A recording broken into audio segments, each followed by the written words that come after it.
Hi guys, welcome to a brand new episode of Raising Me and Mine. We're back, we're in our new home, we're getting acquainted, we're very, very comfortable. And yeah, I think we're ready to go. I feel like it feels good to like officially properly be back, isn't it? Yeah, absolutely. It feels like we good. haven't done this in a long time. I know, but we haven't technically. No, we innit? haven't. But So, I'm very glad to be back, especially too. with the guests we have, because we've been Exactly. trying to get oh my him God. on from like the first episode, the first guest we wanted was him. But our schedules never aligned because he's super busy, super in Childcare. demand. Yeah, literally. super in demand. But yeah, we have Joss Simmons Joss Cambridge Cambridge Simmons, sorry. It's all right. Yeah, we have Joss Cambridge Simmons with us today from Jossycares. So he is a male nanny. Do you call him nannies? I don't mind. I've been doing this so long, there was no gender based on the job. Yeah. The nanny was just someone that Just took a care of nanny, kids. Yeah, nanny. Yeah. I see people saying like, they call mannies. Yeah, some people say Americans mannies. call them mannies. Some Yeah. people, I think that makes sense. Just to Yeah. distinguish, isn't it? But yeah. Yeah. How are you? Yeah. I'm well, thank you. I'm well. I'm also a birthing partner and a doula. Oh, are you? Yeah, That so is I work that in is maternal really care as well. interesting. Nice. How many births have you supported? 10 to 11 over the last Mental. 18 and a half years. Wow. Yeah. It's mental. Yeah, and like maternity care. So when parents have a newborn baby, I'm sometimes the first point of call to support you in kind of setting up your nursery, Right. helping you with feed, helping you work out routines, just helping you just find some clarity and peace. Nesting and stuff like that. Routines isn't always necessary, but helping you just find some peace for the first few days. I know who to call next time. I'm having a baby. Do you know what I mean? Yeah, exactly. And have that Call me, man. male Call me. energy in the room as well. Exactly, yeah. That's so cool though.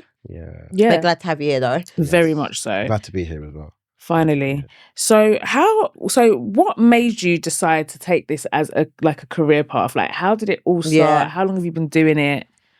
I've been doing this since I was like 18 and a half. Turned 38 last week. Oh, happy Saturday. belated. Yeah. Aries crew, come on. And what I've learned, there's two sides to it. I've loved well so I can love well. When you're loved well, you can do outstanding things in life over time. Oh, I come from a village. Right, okay. Mum, dad, aunties, uncles. I've got a godfather who is a godfather. You know, we have godparents that don't really show up. Yeah. My godparents, I don't know where they are. My godfather can't get rid of me. He's been my dad's best friend since they was in like secondary or primary school, and been my godfather since like the day I was born. Oh, and nice. That village, aunties, uncles, cousins that become sisters, and me coming from such a affluent place of love and just safety reflects into the way that I got a job in the nursery. Yeah. So I wasn't far away from being nurtured well to be able to go and nurture well. Yeah. So I got my first job in a nursery in Finsbury Park when I was like 18 and a half, 19. Was that an accident? Was you just kind of like looking for a job and thought, let me do that? Before that, my first job was in Matt D's in Chapel Market in Angel. If you went CNI in Angel, I probably served you or gave you a free cheeseburger until I got fired. Long story. I was given that bare free food, got fired. So I've worked in McDonald's, Tesco's, Harrods. My last retail job was Harrods and Next. And my mum was like, if you don't want to go to university, maybe look for a job that you can do long time. And then I actually wanted to be a CSI investigator. Okay. So I used to watch CSI Miami. Yeah. It was proper popping back then. I used to read the books and I just liked the whole investigating and the science behind like just working out stuff. Yeah. And then my mum found a job advert in the local Islington Gazette, and it was for a nursery recruitment day. And I remember it specifically, but somewhere in northwest London, it was like a winter evening. Went there, signed up, went to the nursery for a job interview in Finsbury Park, which is the area that I was brought up in and kind of hung around in, which kind of also was all close knit, and got a job on the spot. Literally, nice. I've always enjoyed job interviews because I just walk in there just myself. Yeah, I feel like some people really shine in interviews. Yeah, especially if you've got a personality. Like, I think interviews are, it is about skills, but also it is really to show like how you mesh with that company or whoever. Like, got a job on the spot and then became a nursery practitioner, is the correct word. Studied it, actually did the MVQ in CNI College in Holloway, the one that's opposite Master Spencer's that's no longer there. Failed it because I haven't studied for a few years I was the only male in the class, and being 18, 19 then, I just couldn't navigate it. Trying to balance work and studying, being 19, and I was DJing, I still DJ, but I was doing Girls, Hey Sexy. We was doing all these. Oh, them raves from back in the day, boy. I was definitely at a couple of those. I was doing all these raves at the same time. Sleep patterns all over the place. What's your DJ name? Joss Simmons. Back then, it was Funkin' Hard Simmons, or it was Funkin' Hard Simmons back then. Because we was all doing Funky House. Yeah, what an era. That was all kind of clashing, but going well. And then moving forward, I think whilst working in a nursery, I worked in care homes, nurseries, schools, and predominantly looking after early years, which is 0 to 5.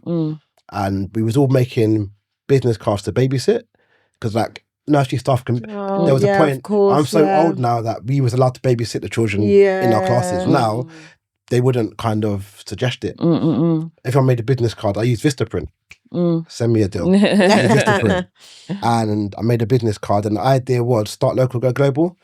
And I got that from, we used to hand out flyers. When we used to go to raves, get CDs and flyers. And my idea was, the same way you know me to DJ, you know me to do raves with the man them and the girl them and like the peoples, I need you to know that when it's time to babysit, I'm the name you say. When you think of a babysitter, you say Jossycare. And then we was putting business cards in food shops, barber shops, hairdressers, clothes shops. The whole of North London got flooded with my business cards, the same way we did flyers. And it was from then Jossycare got formed. So I manifested that I wanted to be a nanny, but I didn't want to work for anyone full time, but I wanted to travel the world and work for various people. And 18 years later, won 7 awards. Incredible. Have a village list of families, but probably over 200 people on my clients list that can call me at any given time. And I did what I said I was going to do. So when people say to you, what's next? I'm kind of doing my what's next. You're in it, you're living it now. You're living I'm it, very like happy with how it's working. Public speaking, podcast appearances, content creation.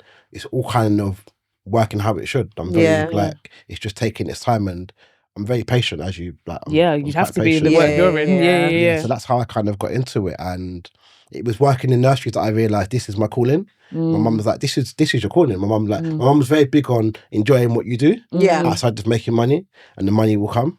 Inshallah, the money will come. And it was then that I kind of realised this is my calling, and I got like a very soft touch with babies. Like I can like. You can see that on your socials. You can see that you've got like what people deem as like that maternal, like what women only have. And that's, I feel like on your social media, it shows that it's not just a woman thing. It's a human thing. Do you know what I mean? Like everyone can show love, everyone can show softness.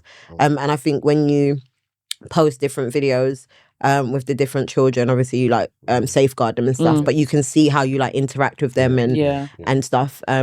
So yeah, how did your like circle, say like your friends? They loved it, because when they all had children rather early, with me they phoned. I'm glad to find a nursery, just come with me. But people would expect me to come to find a nursery with you and me to like ask all the right questions. I became godfather for nearly most of my friends' children. Oh, that's lovely. Not getting number right, maybe 5 or 6 godchildren. Sorry guys. And they loved it. Like my friends that I've grown up with, we've been very supportive of being who we need to be for ourselves. That's good. Like become husbands, house owners, fathers early, friends early. And it's never been an issue that I've chosen to do a job that wasn't the norm. And there was a running joke when we used to go out a lot, like rave back in the day. They'd be like, give Joss 10 seconds, you're going to mention to someone who works at the nursery. Because I just thought it was a great conversation starter. Yeah, it is a great conversation and like starter. it always was. Yeah, because you're always going to get a question back. Like, what do you mean you're again? And it was like they were so supportive of it. Made sure we didn't get in trouble anyway, but my friends were protective of me, and my friends would always let people know that they got a friend that's babysitter. That's so cool. Get me up until now. My friends get me clients and followers, and just people that might call me for advice and guidance with their children. That's wicked. So just taking it back, so when you got the job in the nursery, obviously you're a young black man. Were you met with resistance? No, but I was raised by a Ghanaian man. Right, okay. Very proud African man. Very proud Jamaican mum. And they raised me to be confident in myself, and like there was no gender roles in my mum and dad worked together. Same. Yeah. So my mum raised me the best way she could. My dad raised me as well, but they weren't together raising me. They co-parented. Yeah. And my mum and dad raised me to cook and clean. I never understood how that was a woman's job to cook and clean. It's like, if there's mess, I'm cleaning it. Yeah. I would get cuss out at home for not cleaning that properly because I'm just being You're just lazy. Yeah. But I'm not doing it. I'm not doing it based on my gender or doing it because I don't want you. I'm just doing it because I don't want to tidy up. Yeah. But my mum also taught me to cook and clean I went to a Catholic uniform school. So I was ironing my uniform every Sunday. So that kind of discipline. On the pleat, on the trouser, what do you call it? The seam or whatever. Yeah. Every Sunday, shirts and trousers were getting ironed, and I was sewing buttons back on my shirt. Yeah. I got awarded best dressed in school by my school head teacher from how my uniform was just so neat. You must have been shocked. Yeah, just like I wasn't going to school with dirty collars and what were we doing there? Yeah. So like it's kind of stemmed from that, and my mum enjoyed it, my dad supported it, and even though I came from a background of like trigger warnings, domestic violence and abuse, it didn't harden me the way it should have. Because realistically, with what I've been through, I probably shouldn't be walking this path. But because of what I've been through, I'm walking this path. I was just about to say that. Yeah. Do you think it did the opposite? Yes. It made you want to show love. Yeah, because you kind of see who you don't want to become. Yeah. Yeah. And you kind of realise how much control you have over your own narrative and your own choices, and kind of I've got a strong relationship with emotional regulation. Like emotional regulation saves lives. Yeah. In all capacities and all genders. So constantly learning new ways to regulate my emotions. It's also why I'm able to do the work I do. Yeah. To support these children, get triggered, be upset, get annoyed, but not respond and not be responsive. Yeah. Like show up. Yeah. Whilst annoyed, but dealing with my annoyance so these kids don't feel it. And with such an unfortunate experience that you've had in the past, it's so fortunate that you're able to create safe spaces for the children that you work with and the families, because like you said, you know, like it could have been the complete opposite. Your story could be completely different, but it's not. And I feel like it might not be true, but I feel like when you probably go into these settings, you're probably more hypersensitive to what possibly could be going on, or like you said, how the children regulate their emotions, or how mum or dad regulate their emotions. You're able to step in and like try and maybe not diffuse it, but you know, like put a different sort of atmosphere in the atmosphere. Not saying that any of the parents are like there's any abuse or anything going on, but just like postnatal anything like when it comes to parenting, do you know what I mean? You could get emotionally distressed by the smallest thing, but because you have that experience, you're able to go in there and like mellow it out, if that makes sense. Two things I call it: a love lens and a practice called trauma-informed practice. So being able to see things from an aspect of understanding what trauma can look like in different variables. Where trauma can look like a smile, trauma can look like closed down, trauma can look like a clean house. Trauma can also look like the opposite. And because I've got a lens of love on things, I can see through it, unpack it, and not point the finger, but have give it a layered understanding where mum and dad are stressed. Mum might be doing it by herself, dad might be doing it by himself, and understand this is what the stress looks like. Where can I help? And do you think that level of understanding is innate, or do you think it was you have that level of understanding because of the way you were raised? I think it's funny. I spoke to my dad recently because someone said to me, Joss, what happened to you for you to become who you are? Like, what got poured into you? Like, did somebody make a potion or... And I asked my dad was like, a lot of it is you, Joss. I was shocked my dad said that. Dad said, a lot of what you now know and how you have formed is the work that you did in yourself and you're doing in yourself. So over time, reflective of the space that I've been in and what I've experienced, also... It made me also want to be a safe space for women, seeing what mum's gone through. But I've never realised that until this conversation. And then being raised by black women, having black cousins that become sisters, when you stand in the middle of it and you look at how loved and appreciated you are here and how kind of they've got you, you want to do the best to reciprocate that love. Absolutely. In a way that's genuine and authentic, and that's who I am now. Who I've become reciprocates the way I was loved. And it's kind of made it important that, like, I create safe spaces for women and for children and for just people in general. I live in a safe space with women. I flat share with an amazing woman, and it's reflective of how I was raised. Yeah. And the choices I've made outside of how I was raised, if that makes sense. Yeah, that makes complete sense. I definitely, sorry, were you going to say something, Ash? No, go. No, I was just going to say, I definitely think that like childcare and like like childcare and stuff like that, I definitely think it's vocational. I feel like you have to have certain qualities in order for you to be able to do that as a job. Like I don't even think it's something like you can be looking for work and then just be like, oh, I'm just going to do it. I don't think that is I don't think that's a good path. I think you have to have certain qualities embedded in you in order for you to do the job and do it well, and especially as a man. When I was asking about resistance, did you face any resistance from parents in the nursery? I worked in settings and parents would not be too privy of a man being there. But I've always worked in settings where the teams I was with got me. So there was like, he's a valued member of staff. He's got a job to do. If you don't like it, take your child out. And I was in a setting once in the city, and a child who became my key child, a black child, lovely little child, lovely mum, met dad a few times. Me and mum, imagine the mum was going through some issues with the staff in the nursery. And they kind of shunned her and made her feel away. So imagine you're a nursery pickup and the staff are like moving funny with you. They don't like you. Like whatever she did, she was in the wrong, or whoever's in the wrong was in the wrong. But professionally, customer service wise, it isn't how we behave. Especially because your child's there. Because if you're shunning me, what are you doing to my child? Exactly. When I'm people not sometimes there? they can't help themselves. So subconsciously. I was the only staff member that still showed up for her, regardless of what she did here. She's a paying customer. We look after her child.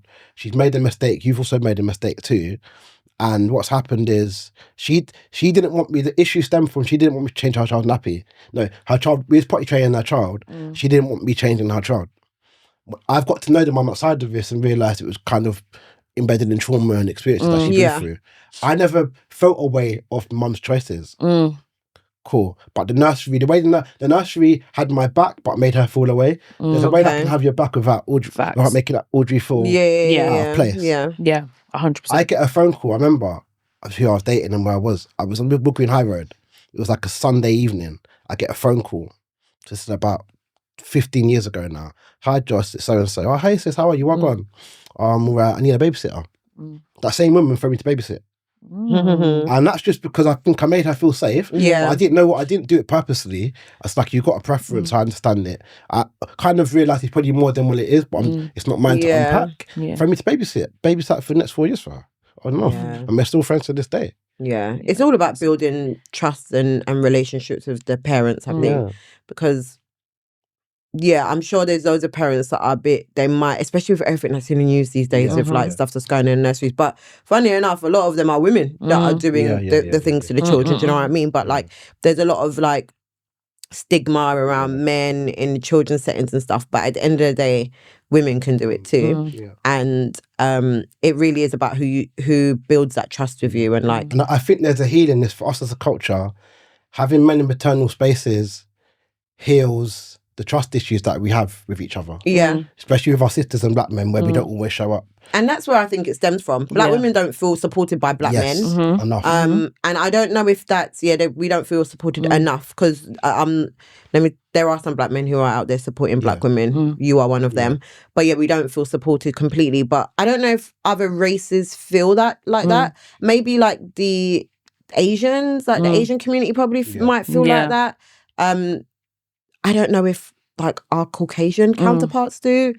But for us in the black community, 100%, I think that's where it definitely stems from. When it comes to black men being in like childcare settings, all those sort of things, it is like, they don't support. They don't support us, or how would they? And then also you've got women who have children with men, and the men don't shout out for their own kids. It can be quite triggering. I've had mums say to me they're triggered that the first time they've seen a man with their child was me.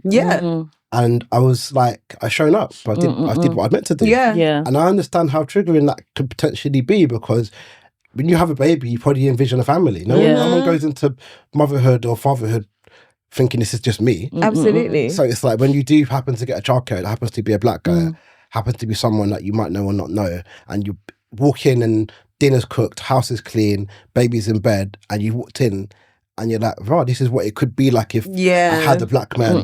The black man that should have shown up for me showed up for me. 100%. Rather than me having to get a professional that's supportive and all good, but it can, make you feel or look at things in a different way. If that makes sense. I've always wanted to ask you this. How do you navigate supporting parents who are like single households, so single parents or like solo parents? I don't make you feel like single mums. Like, I understand sometimes mums that are doing it by themselves wear it like a cape. Yeah. You're just a mum to me. Yeah. Like, because you're not getting it done regardless. Yeah. Like, you're getting things done whether I show up to babysit or not, or whether your partner shows up, you're getting things done regardless. Yeah. Black mums, white mums, Turkish mums doing it by themselves, doing it done regardless. So I just show up, and I've learned to not ask, how are you? Because I look after, I work with a lot of mums, and sometimes the how are you can be triggering. If you're not okay today, you're tired. They didn't sleep. You might have had an invoice paid late. Things just happening, innit? Yeah. Or you might be in a 2-parent household when baby reliant on you more than the present dad. So I find ways to reword conversations about like life, or just have different conversations. Like, did you see so and so on TV? Did you watch this? Like to make you kind of escape it and not have to constantly focus on how are you. Sometimes you don't know how you are. You're surviving. That's very true. Like, do you have any like clients who are, I'll talk about women, do you have any like single mums who maybe have it's just them, the dad's not around or whatever, and they lean a bit more on you to be that like male role model in their children's life? I have had it over the years, and I might have not felt it. Okay. Because I just show up. Yeah. It's just like normal. It's just kind of like, I understand, I change the nappy, I cook, I do the bath, I clean the bath out, I get children ready for bed, I do story time, and I make dinner for 3 people. It's kind of what comes with this job. Yeah. It's more than a job, obviously, but like, even with my families that have 2 parents, I cook for 4 people. Or I message mum and dad, be like, do you guys want somebody's dinner? I'd be like, no, cool, I'll just make it for the children. Or when mum comes in or dad comes in, let them know there's food in the fridge to add to what they're going to cook. And it's realising how much help is needed, regardless of whether you've got hands around you or not. It's work at the end of the day, like running a household and doing all of that stuff, and sometimes it's not recognised. I just want to go back, because I think it's really important that we really hone in on the idea of men in predominantly female spaces around children. So I think that is going to be something that most people have fears about, which of course is not a reflection on you, because you're one of the good ones. But we do hear really bad stories, and of course like women do it as well, but I feel like the majority of what we hear and the reasons why fear is so instilled in people and why people might be paranoid is unfortunately because of the terrible heinous things that we hear. Do you take offense to that? Because I know that you said that you weren't bothered. It doesn't bother you. But do you take offense to why people might have resistance about potty training, or just about like your presence in around children in general? Because one, as a business, you come to me for my services. So I don't be messaging parents saying, hey, choose me. Second, people are allowed to have their preferences. Also, I personally understand the preferences, and most of our preferences are based on our trauma. Like, so I understand it, and I'm not going to unpack it with you. I'm not going to make you fall away. I'm probably going to make you feel comfortable in it. Because I'm not going to feel uncomfortable here.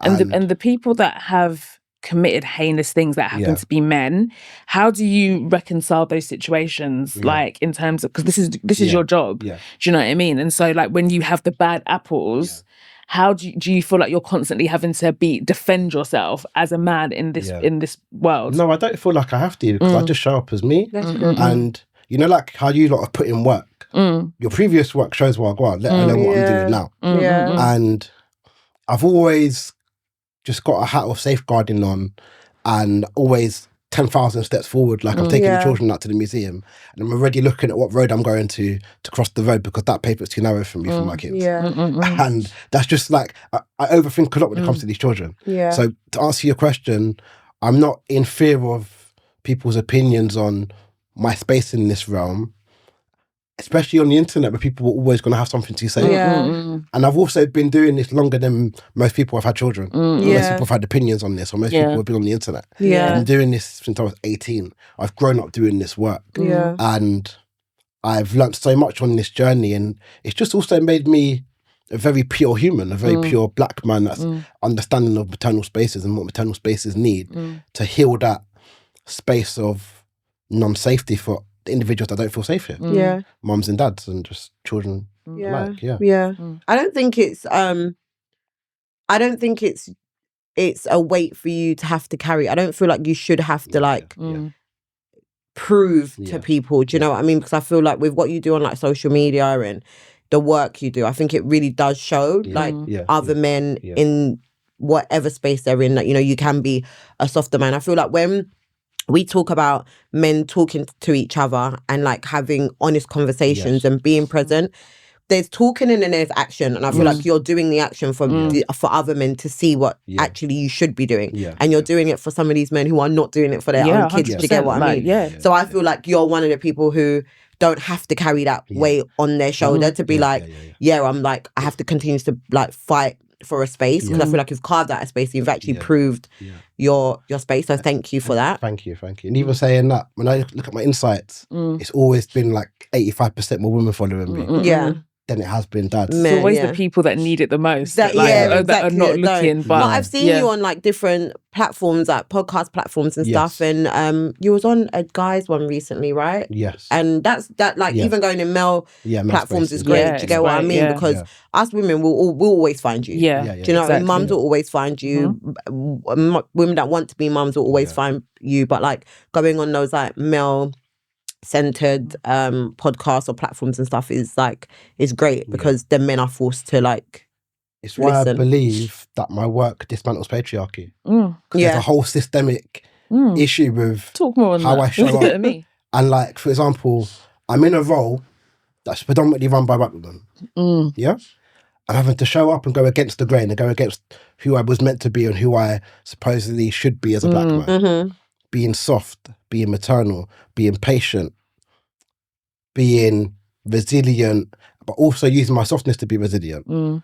My strength is in my softness, and also talking on softness like it's a cape. We don't teach our black men to be soft. We teach our young boys to be soft though, until we don't. Like we raise raise our boys to be nurturing and soft until we no longer do. Until we teach them that, until I guess we pass them on to another woman, to a woman who's supposed to take on that role, kind of thing. When my softness comes from me holding on to my softness from when I realised I was a teenager that was soft. But how did you know to do that? Because I think that is really advanced, especially because of the world we live in. We live in a patriarchal society, and like you were saying, you have all of these like stereotypes that are thrown at you every day about what masculinity is supposed to look like. How do you find that to go, like, I think you have to be a really strong person to go against the grain a lot of every day.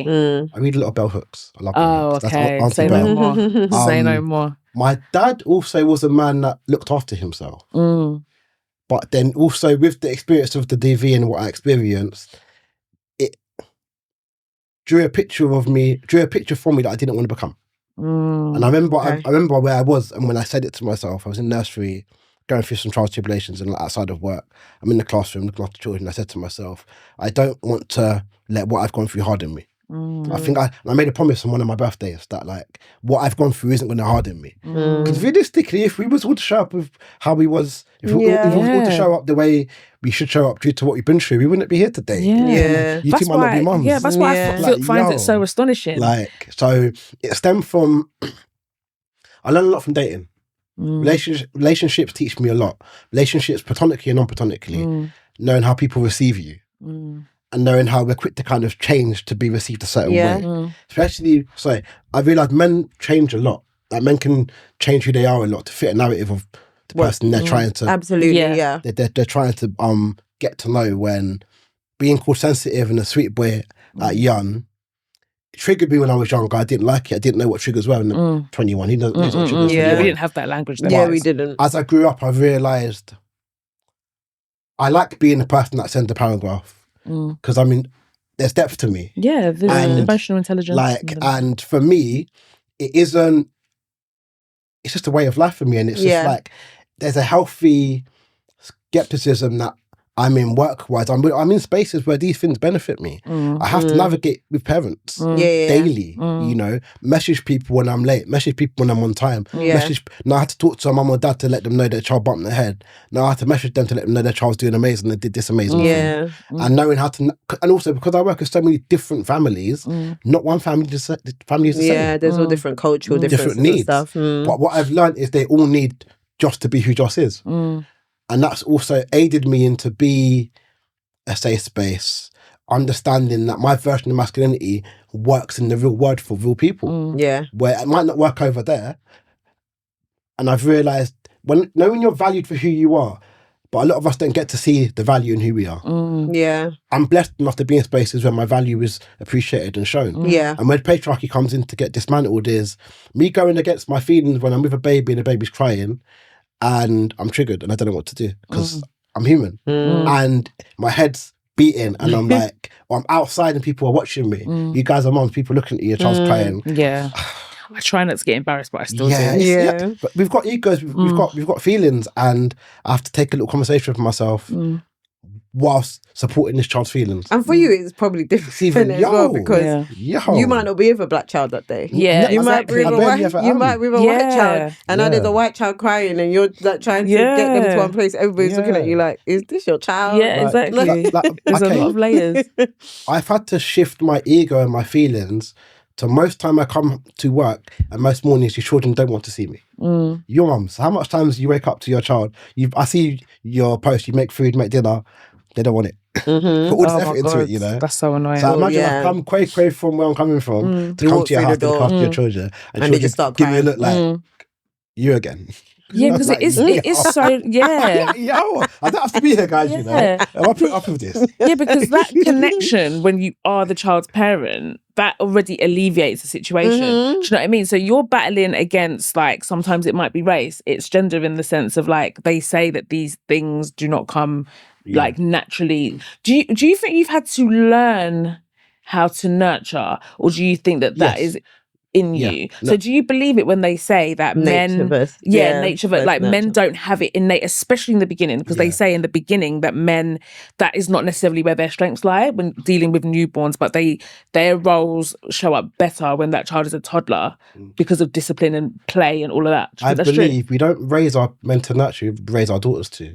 Facts, but then you don't, you become a mum, and you become a mum, you learn on the go. But then how much of us are letting the dads them make the same mistakes as you? That is a big point I always raise. A lot of it, like, but I understand the protectiveness of a mum with their baby. I understand it, but I think also if men did better, I think mums might be less protective or more forthcoming of you being in this space with me, even though you are here. I feel like yes, you're right, but I also feel like that women need to take accountability also because we do not let them. And I remember when my son's dad did come around, and I was like to my mum and like a few of my other family members like, oh yeah, he's gonna see him and I'm gonna leave him with him like for the day. And I had to go to my friend's funeral and I was like, oh, he's gonna watch Ishi, and everyone was like, you're just gonna leave him? You're gonna leave Ishi with him? And I was like, he's his dad. He's his dad. And they were like, yeah, but like, are you sure? And I was like, he has to keep him alive. Like, if he doesn't keep him alive, if something happens, he is 50% responsible for him as well. So you have to give them the opportunity. And I feel like that's one thing. Like, women don't like taking that accountability. We like to be like, oh, he doesn't help. But it's like, are you allowing him to help? Even if it is a dad that is in and out. Like, if my son's dad called me tomorrow and was like, he wants Ishmael for the night, take him. Figure it out. Figure it out. Because I had to figure it out. So you figure it out. And he is your child at the end of the day. Like, I feel like women don't take as much, and women might hate me for saying this, but I don't feel like we a lot of the time we like to play victim. I've been there where I'm like in that victim, no, they're not doing this, but how much are you allowing people to help you? Like how much you actually allowing people to help you? You have to let the help come to you. You have to let the help in. Otherwise, you're not going to get the help. You can't just keep sitting there and being like, "Oh, men don't help. Men don't help." Let them. If the dad wants to see his child or wants a child overnight, as long as there's no like safeguarding issues, he hasn't been abusive, that sort of stuff. Let the child go to the dad. It's funny with the kind of women thinking they're more caring, in the space of nannying, when I'm working, it happens a lot. Say we're in a library activity space and my child is having what I would like to call like tricky or big feelings. Yeah. And it looks like I'm struggling because I'm just sitting there and I'm big on letting my children just feel. Yeah. The other nanny sometimes try to chime in and I get energy where like he doesn't really know what he's doing, he's a guy. Well, no, I know my children. Yeah. And I think women sometimes by accident assume a man can't do the emotional side of what a toddler needs. Yeah. When we can, and if I can't, I will learn how to. Yeah. And that's why I mean it dismantles patriarchy. It just kind of goes back in circles where I'm doing the opposite of what society expects me to do with this child that's upset. Yeah, you're definitely like playing a part in dismantling patriarchy, because just by virtue of you being in a female dominated space and going against the grain, I think it's absolutely amazing. And I think like I always say, it just goes back to how we raise kids. I really think that like the reason why men don't have that innate sort of like nurturing desires is because of how we raise them from when they're born. So, you know, the saying, we raise our girls and we love our boys. I think that's very true. And I think that's how it shows up later on when it comes to parenting. I do think like in terms of like science, I do believe that there probably is something that says that we have different strengths at different points of that child's life. I was going to say that. Yeah, and naturally, of course, when you've just given birth to a child, or you know, you're the primary caretaker of a newborn baby, if you're breastfeeding, of course, that's going to be some sort of like energy and different like level of connection versus like a dad who may not necessarily be able to be as hands-on in those early years. And then later on, because they say discipline and play, that's when dads like really come into their own in that area. But I do think that like if from early we're being raised as equally as we can be, then I think by the time you get to that parenting stage, you will see that these things come naturally. I feel like men have been told that they're not necessary. Men have been told that like it's like parenting is more of a mother's responsibility. And if we change those narratives, like even just down to simple things like paternity leave, do you know what I mean? And I'm glad that I'm glad that we're getting there and they're making small steps, tiny strides to make these things better. But it makes no sense to say that a woman gets a year off and a dad gets 2 weeks off and then expect them to be 2 weeks? That's the patriarchy. That shows you how they really view women. All of that stuff is patriarchy. Like you just had a baby for 9 months, then gave birth to go and look after the baby by yourself. I'm not gonna lie though, I'm on the fence of the patriarchy argument. I'm not gonna lie, because I do feel like it does need to be dismantled to an extent, but I also feel like it needs to be there. I feel like there needs to be like not a needs. I don't know how to come.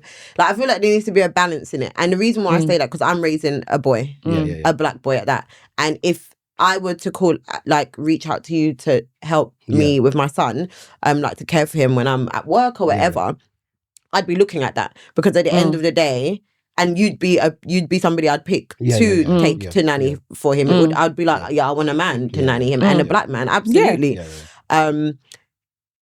Because unfortunately, we do live in a patriarchy world, right? So I'd need him to know how to maneuver in that space. However, with the qualities that you're saying, so you know, like being able to show your softness, being able to show your emotion, but also then being able to show up as maybe how like the world kind of would expect you to when you need to. So like being able to be that like strong black man in certain situations, you know what I mean? But then also when he has a home and when he has a woman and all those sort of things, he's able to then be soft and be a present dad and that sort of stuff. So the patriarchy thing for me, I'm like on the fence of it because I do feel like it is a hindrance for a lot of things, but at the same time I do feel like there is a bit of a benefit to it in certain spaces. Like for instance, when like I do believe that paternity should be at least the same or even half. If it's 6 months, if a woman gets 9 months, they should get 4.5 months. If she gets a year, she gets 6 months. But if I've had a cesarean and you're going to take 6 months off as well, then what happens to the finances? Do you know what I mean? I in my household, I would like to believe that he would go out and work so that I can heal and do all the rest of it. Do you know what I mean? But like in the same breath, yes, that patriarchy's system there is the reason why men only have 2 weeks, and then men that don't want to show up or want to avoid it use that as an excuse to be like, I can't be around anyway. I've got to go. I've got to go back to work for 2 weeks, and those 2 weeks off are just holiday. They just you're not doing anything for 2 weeks anyway. So I'm on the fence of the patriarchy. But I don't think what you're saying is patriarchy. What you're saying is you just want to establish, like, if you were to take on a male caretaker, for example, you still want to be able to establish masculinity, absolutely healthy masculinity, and that is such a thing. And I think that's important. I think we all possess masculine and feminine. I think, you know, boys probably do possess a bit more masculinity because they have testosterone, whatever. I think that's very different. The patriarchy is, to me, like a system that keeps women in their place, keeps women down, and ultimately I don't think actually benefits anybody. I think having a balance of masculine energy and saying that as a boy child, I want you to have these qualities. I want you to be able to be a good partner. I don't think that's patriarchy. I just think that is wanting your child to find a good balance of masculine and feminine, which to me is important. I think children need to be able to lean into both because we possess all of those things. Absolutely. Prime example, you both know what it feels like when you're nurtured by a black man and it's well. When a black man cares for you, whether it's an uncle, father, partner, it's a different energy. It's a safety that you can't really write about. You can't really describe it. For sure. And that's what that should be a standard, sadly. But it's not. Like, that should be a standard we're adhering to. Back to what you mentioned about discipline and authoritativeness is the amount of phone calls and emails and DMs I get. Hi Joss, how are you? I'm looking for a childcare and I would like it to be a man because I need my child to have some discipline. And I want someone to be a bit more like authoritative. And I'm like, you got the wrong person. Because nothing with my approach with these children is disciplinarian, but all my children in my care that I've been looking after for nearly 4 years plus, all the children I care for, listen to me well, built on connection, not correction, and respect me, and I respect them.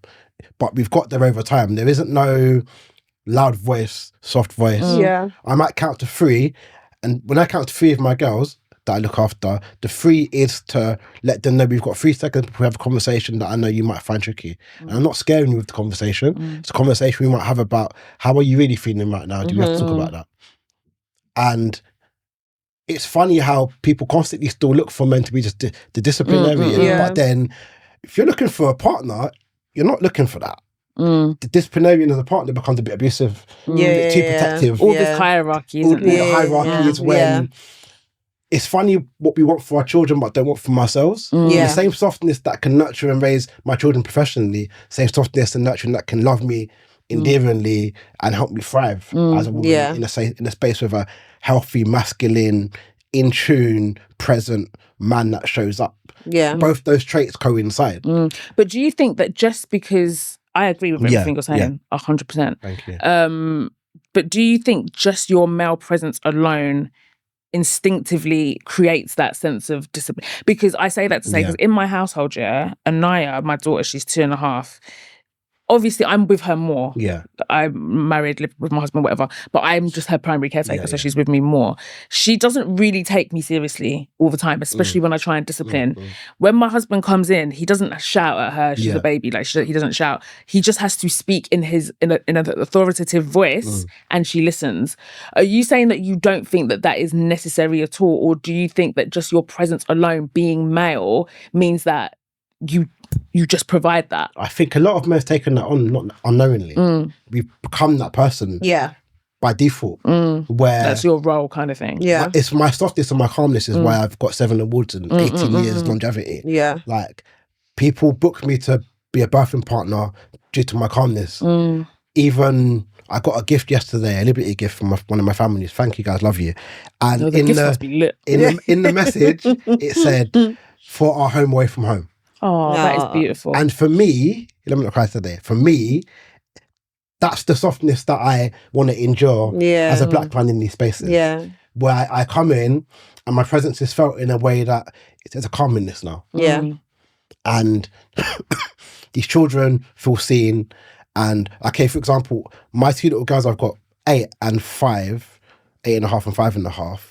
When mum and dad leave, they no longer cry. As a childcare, that's a goal. But I have to tell them to say bye. Yeah. I don't want to say bye. I'm with you. No, you say bye, bro. Yeah. Like, bye, mum. And like, or we send a video. And that's the softness that and the safety I have with these children where they feel so confident enough to just leave the house with me and go to the school or go wherever and not feel so attached to their mum and dad where they can't leave with mum and dad. But even when we're in the house, they now go to mum and dad or me. Rather than just wanting to go to mummy or daddy for X, Y, and Z. I don't think I'd want a male nanny to instill discipline in my child, in my son. Also, with that, as a man, you could become the scary man. Yeah, exactly. That's not why I'd see value in having having a son. That's not why I'd see value. I'd see value in having a male nanny and things like showing him how to go to the toilet. Yeah. Like, do you know what I mean? Teaching him certain things like that. Like showing him maybe you can take him to the barbers. Enjoying the barbers. Do you know what I mean? Being able to understand like, oh, this is what we do. You know, those sort of things. Not so much the discipline part because I'm like you said in terms of like. It's about like it's more the respect side. I'm teaching my son that discipline and respect is two ways. It's not just because somebody's shouting at you or I'm older. If I'm telling you off, but I'm not listening to you, and actually you've done something right, and I'm actually not listening to you. You tell me what it is. Like we'll still have a conversation. Don't back down, but like make sure you're heard. Don't just go into yourself and let people be shouting at you and doing all the rest of it. Like it's a two-way street. It's an earned thing. Definitely. And I feel like we were raised. I'm raised in an African home. I'm Ugandan, and my mum wasn't like crazy like a shout or anything, but it was like if something's no, it's no. If you're wrong, you're wrong. Do you know? There's not even if you can prove that it's still you're wrong. And I don't want that for him. So if I was to have like a male nanny, it would be to show him the other parts of being like a man or a boy. Do you know what I mean? Like you stand up, you can stand up and go to the toilet. You don't have to sit down like mummy. Do you know what I mean? Those sort of things. The practical everyday things. Like the practical everyday things, those sort of things. But I think, like you said, it can then be a scary man, and then all black men are scary. Exactly, and I feel that's what triggers a lot of fears. I've been there, and it kind of goes full circle to why I teach children what love is, and how it looks, especially how it looks from a man. It's healthy. I say what I mean. I apologize. I'm accountable for how I make you feel. And little things like Valentine's Day comes around, I buy my children flowers. All my kids get flowers, get a rose, get a bouquet, and they all see me cooking and cleaning. When I because it's life skills. It's life skills. Man for cook. Like when I'm with one of my little girls, she's four now. I've been looking after her since she was 3 months. When we role play in her little kitchen in the house, mum in the role play, mummy's resting, daddy's working. Mummy's on holiday, daddy's cooking dinner. And she's acting like she's the dad cooking dinner, and I'm the other man in the house cooking dinner. Because in her eyes, she's got 2 men in her life that cook. Her mum cooks as well. Mum's an amazing mum, but her narrative is men do what mummy does. And there's no difference in her level of who she gets nurturing or care from. Like the men in her life show up the same way her mum shows up. Obviously, they're two different entities. And all my children as well. Even one of my children said to me, Joss, all you do here is cook and clean. And you didn't talk to me nicely. You're meant to be the soft man. Find some time for me and stop cooking so much, man. And that's because I'm over here in the kitchen. You know when you're in the kitchen doing things, you know, you're kind of talking over the counter. I have to check myself. We've now changed the schedule, so I cook 2 dinners before the school run, so when I come in I'm with the children. You're playing more. I caught myself the other day actually doing that, and I realised that I'd spent the whole day like pretty much cooking around Easter. And I was like, wait, and then it's time she's just been like playing, like he's been bringing me toys, blah blah blah, and I'm just cooking. I was thinking, this boy must think this woman stays in the kitchen all day, literally all day. I wanted to ask you as well, because we were talking about it off camera. You're a doula. Yes. And the birthing partner as well. Yes. So can you tell us a little bit about that? Like how have you, well, we all know what doulas and birthing partners do, but like how have you like been in these settings? It started by, the first nursery I worked in, I had a key child. He's now 19. We're best friends now. Like, that's sweet. He started DJing because of me, actually. I was his key worker, potty trained him, everything. His mum had a baby, and I was babysitting him, and mum asked me to be maternity nurse because dad was away. Okay. Mum had a C-section. Bearing in mind at 18 and a half, 19, I don't know what C-section is. Yeah, of course. I know where babies come from because I'm 18. I fully understand the concept of it. And I've watched enough films to get it. But the whole idea of like having a baby cut out of you, you realise you only are raised to fit babies come out of one place until you get into childbirth. No, but listen, Joss, let me tell you something. Until I had the C-section, I didn't really understand what a C-section was. It's a major operation. I did not realise. So at 18, I just thought it was like a little slit. And you get me? I didn't know that they went through all the layers that they go through. It's a major operation. And I think I became a safe space working in nursery with just women predominantly and learning how to navigate these women, navigate these spaces professionally, then supporting mum when mum had the baby, helping her, like she's getting dressed, helping her do all of that paternal stuff. And then years passed, babysat for a few more people. Someone down the line asked me to support them through their childbirth because they said they wanted my calmness around mum and dad. And I just said, and just turned up to the hospital. Like, got to know them a bit, went to the hospital and supported them and the midwives with delivering baby. How was that experience for you, outside of you being the birthing partner? It taught me not to say yes to everyone. Oh, really? Because it's energy exchange. And I need to be in a great place. Mentally and just very present in myself to be able to show up energy-wise the way I need to show up for a newborn who's just landed. So what exactly is the role? Because not everybody might not know what a doula does. What a doula does, a doula can help you prepare for birth and support you through birth and help you give birth. So at what point does a doula come in? Like, it depends, because if you're at home, you can get a doula to do a home birth. Yeah. Or sometimes people get doulas to support their midwives. Okay. People with most... They're like advocates, right? They're like advocates. So you know, like when you go to hospital and they're telling you, I don't know, we have to have an internal check. Like we have to, and you think, you and your partner think that medically actually you do. You don't. And a doula will be someone that could be there to be like, no, actually she doesn't want one. Also, reflective of the motherhood conference recently, having advocacy as a black mum, brown mum in these spaces is necessary. Is necessary. Because you also know the numbers and statistics when it comes to that statistic. childbirth rates and how black women are treated in these spaces. They have no voice, not seen. Been given medication you didn't ask for. And it just gets worse and worse and worse. The advocacy, this is also a great space for men to show up in. See, we're talking about men being a safe man, being just a present man. And this is when the authority should come in. This is when exactly. black men that want to be shouting up the place. This is the time when you need to be in that hospital room. Facts. And researching it so you've got a bit of knowledge, doing a course, studying to become a maternity nurse or a doula or a midwife were needed in these spaces, guys. And it's looked like I've supported mum or supported dad and while they're giving birth, or held mum's hand and held dad. There's times when I held mum's hand and dad's hand. We got this, guys. We're all bloody crying right now. But it's like, also gave me a newfound respect where women are just badass because you push out babies. How many births have you seen?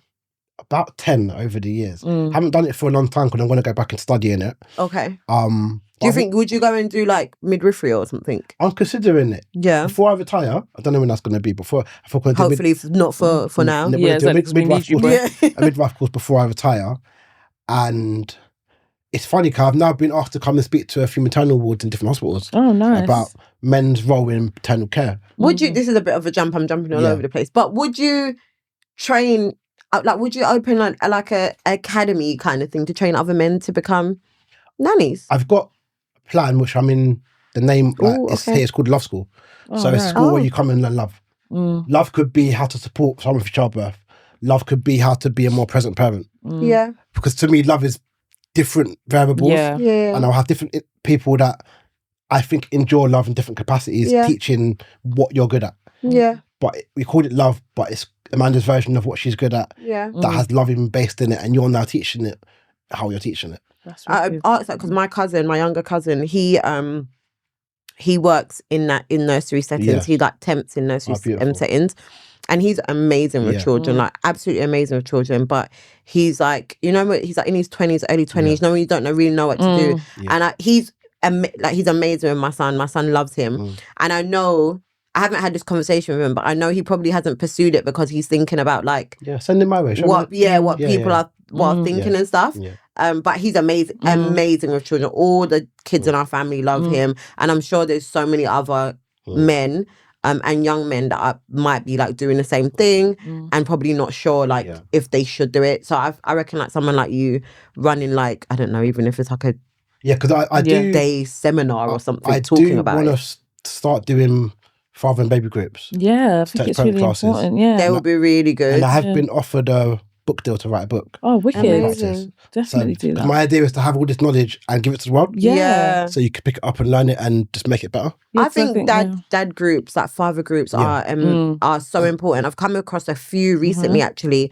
On Instagram. There's this like private members club one. I don't know if you've seen it. Oh, wow. I'll send it to you. Like there's one they got one in South London, they got one in Kent, different branches. The page looks sick and they do like dad walks. Okay. And it's packed. And 90s Babies done. Did you see? Did you go? Was it good? Yeah. That looked so good, and it looked packed. As someone that's not a father, they made me feel so welcome. Really? That's good. But I mean, you probably have more experience. Than a lot of you've got more experience than all their children. Than all their children. Than all of them. But what 90s Babies did was amazing because that more stuff like that needs to happen. Like Dad's Brunch, I saw all the dads bring out the kids and stuff.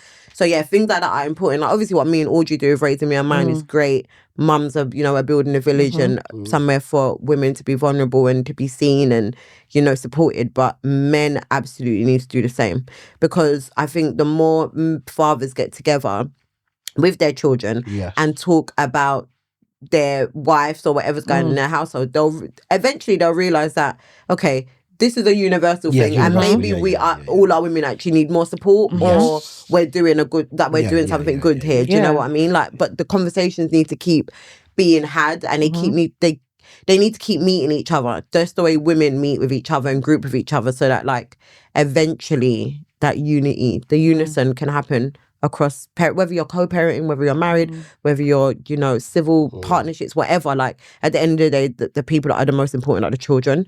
They didn't ask to be here. We brought them into the world. Definitely. True, yeah.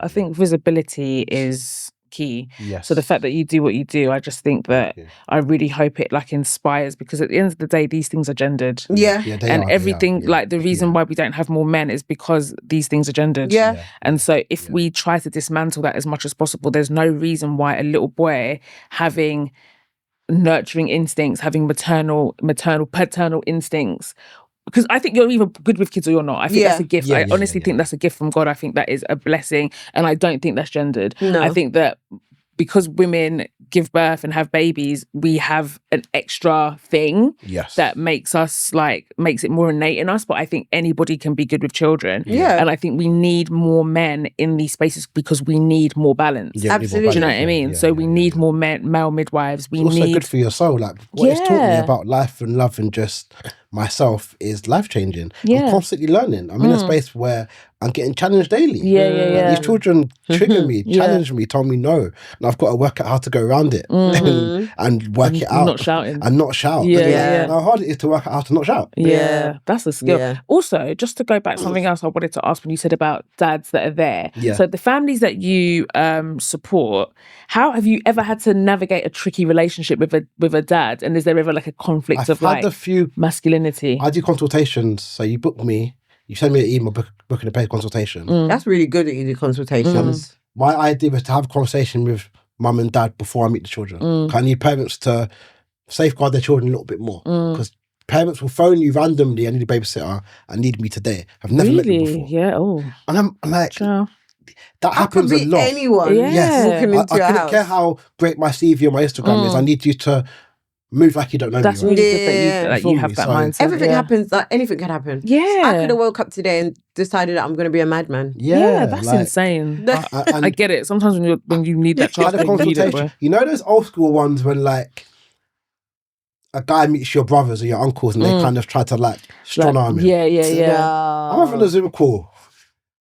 Sis and her partners on it. He's bare standoffish. It's happened a few times. But are they partners or are they co-parenting? No, I think they're partners. Okay, okay. And sadly, it's always the black men that want to...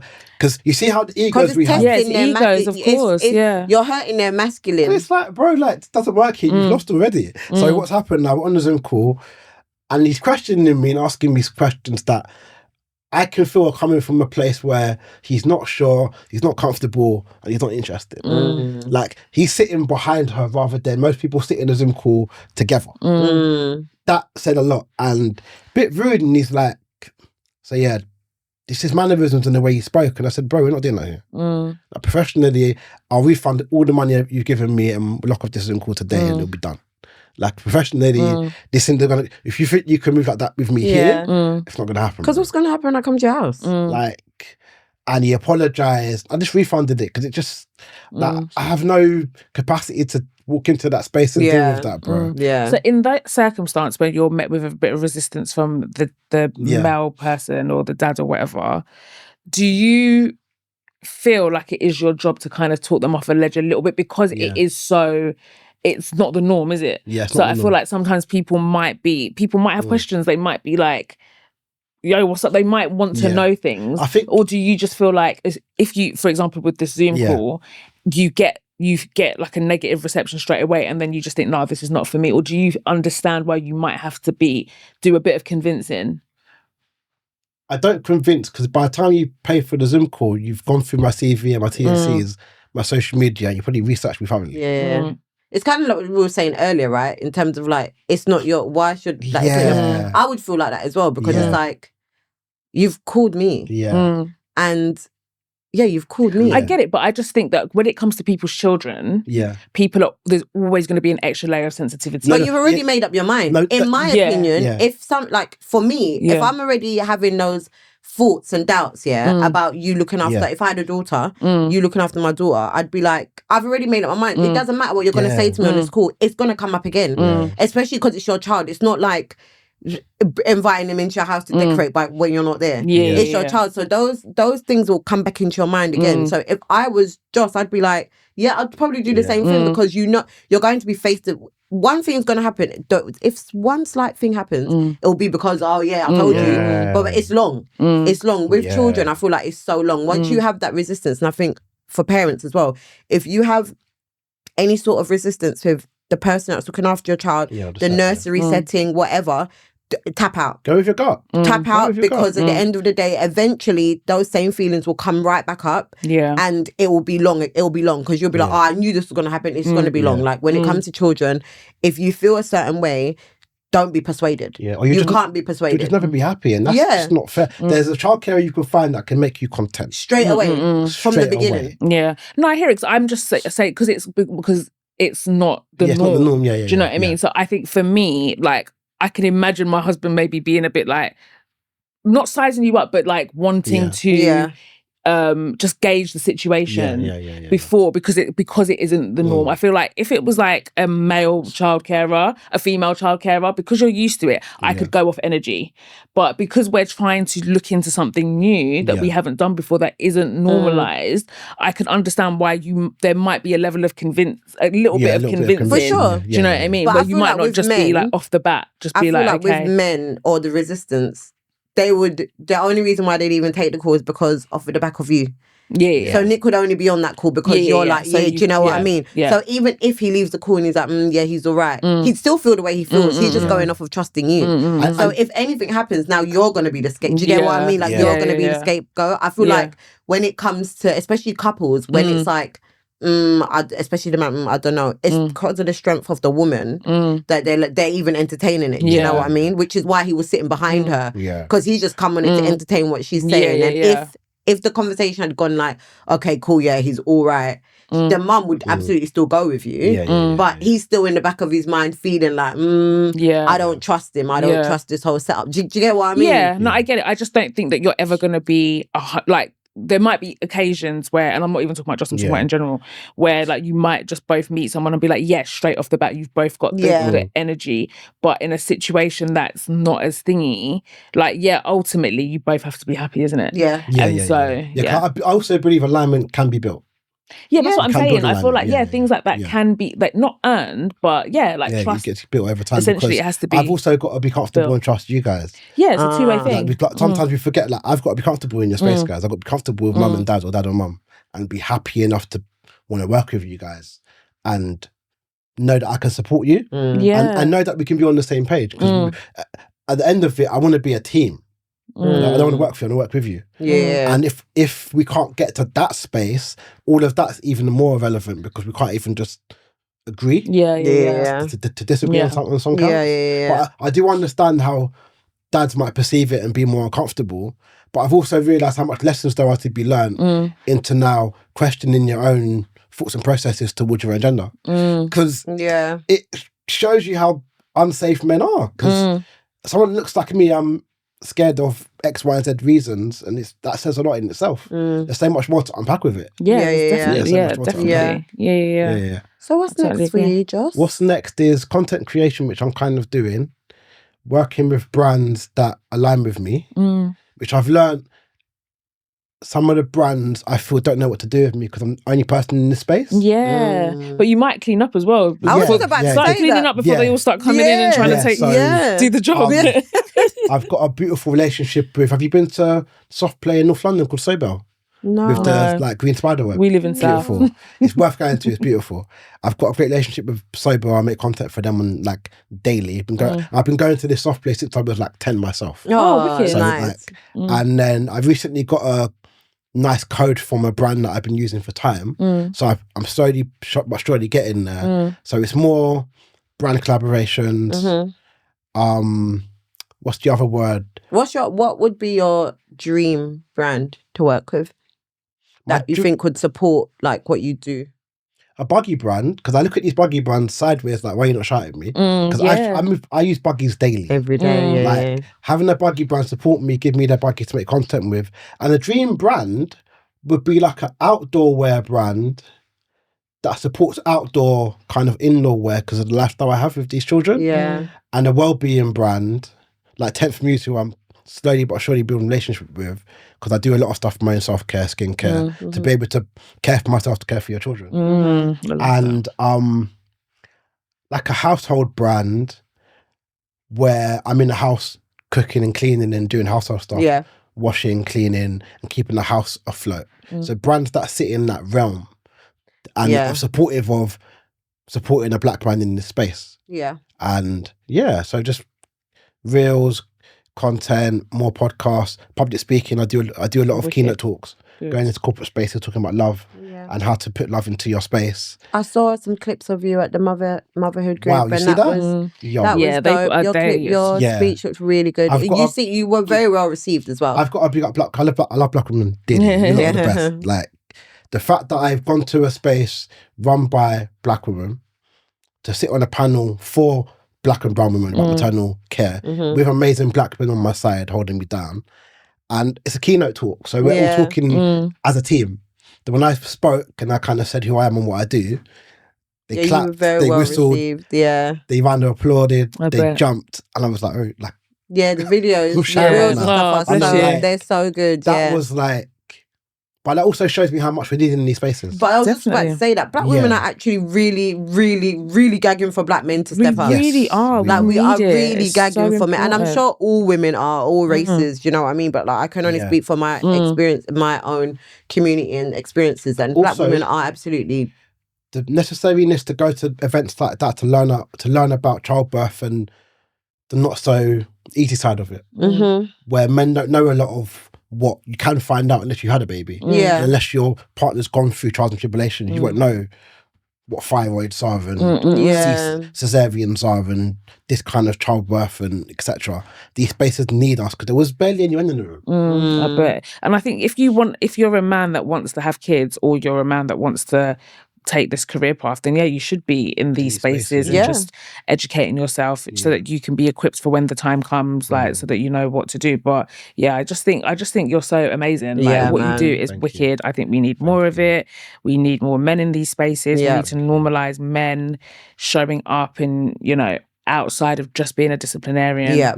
And being emotionally intelligent you don't and always have to being be so communicative. tough. You have so much more to your humanity than just shouting and being scary. And like, you're a pioneer. Thank you. So thank you for what you do. Thank you. And you're incredible. Thank and you. best And of luck with everything. I love your platform. Thank you. It's my favourite motherhood platform. And just seeing you go from strength to strength. Thank you. Thank you. Like, so big up yourselves, man. And well done on the award as well. Thank you, Joss. so much. So appreciate it, man. We've absolutely loved having you here. Also, you are a DJ. Exactly. Get them bookings in. We've got Tribal Life, May the 3rd. There you go. Be there. So if you need a nanny, he also probably will DJ for your kids. So. Yeah, exactly. Teach good them music on taste. Afro House. Where should they find you? Instagram, Jossycares, LinkedIn. I use LinkedIn like Instagram, I post selfies and that. LinkedIn, Facebook, Google. Just shout me, guys. If you need childcare, babysitter, I do parent coaching as well. So amazing. I support parents on how to be a bit more present with themselves, so they can give themselves a bit more grace to go and parent well. Oh, I love that. Amazing. And it's different to parent coaching. It's more coaching for you than it is for these kids. Yeah. And it's more kind of healing as well. Because I realise how you've got to reparent yourself. So my adoption to the conversation of parent coaching is helping you reparent yourself. I love that. So yeah, that's wonderful. Shout me. Thank you, Joss, for coming. It's been amazing. We're so glad we finally got you on, because this has been a since the beginning. You've been like a guest that we've wanted to. For sure. Thank you. I'll definitely hit you up because absolutely. Can I both your children at once? Actually? Absolutely. You can babysit 100 million. When we want to go out, do you do bank holidays? Yeah, exactly. Do you charge extra on bank holidays? I don't mind. I do not mind. I travel as well. Oh God, Dubai. God love it. Oh, amazing.